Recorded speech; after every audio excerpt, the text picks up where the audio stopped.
Su savo jaunaisiais Aliona ir Benu susipažinom beveik prieš 1 metus laiko ir jau nuo pat pirmo mūsų pasimatymo buvo aišku, kad šitam kely eisime drauge ir būsime jiems sesėmis, draugėmis ir patikėtinėmis ir išpildysim jų dieną, kuri vyksta šiandien.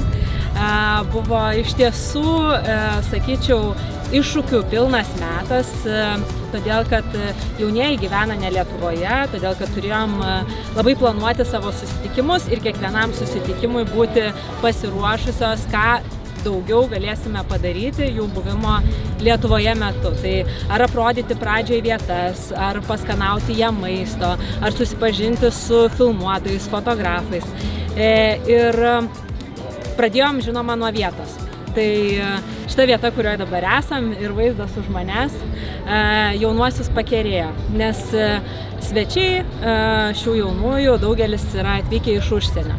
Ir dėl to jaunųjų vienas iš norų buvo parodyti Lietuvos grožį. Ir kai mes atvykom į šią nuostabią vietą ir jie pamatė vaizdą pro langus, tai nebebuvo klausimo, kur kitur švęsti, jeigu ne čia.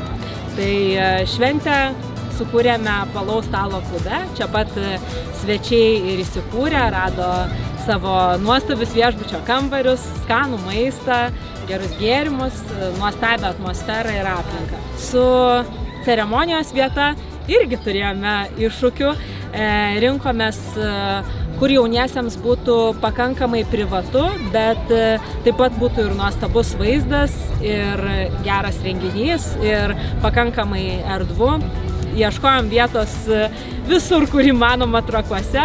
Na ir žinoma, kaip bebūtų, galbūt paradoksalu, dėl to, kad pirmiausia mes jiem tą vietą ir norėjome parodyti, bet tuo metu ji buvo rezervuota, todėl teko aplėkti viską aplinkui ir galiausiai paaiškėjo, kad, na, turbūt šiek tiek laimės ir sėkmės ir mes gavom Užutrakio dvaro balkoną, pagrindinę terasą ceremonijoje. Tai jaunieji dėl to buvo be galo patenkinti ir laimingi tiek tą dieną, kai gavom šią vietą, tiek šiandien, nes tikrai svečiai pasigėrėjo nuostabių vaizdų iš terasos, visi džiaugiasi geru oru, gražia aplinka, nuostabia Lietuvos istorija. Labai noriu pasidžiaugti šią dieną, nes gera matyti jaunųjų akis, gera girdėti žodžius, sakančius ačiū, ačiū už jūsų rūpestį, ačiū už jūsų meilę, už buvimą kartu, už buvimą sesėmis, nes žmonės to ir nori, paprasto, šilto, artimo ryšio.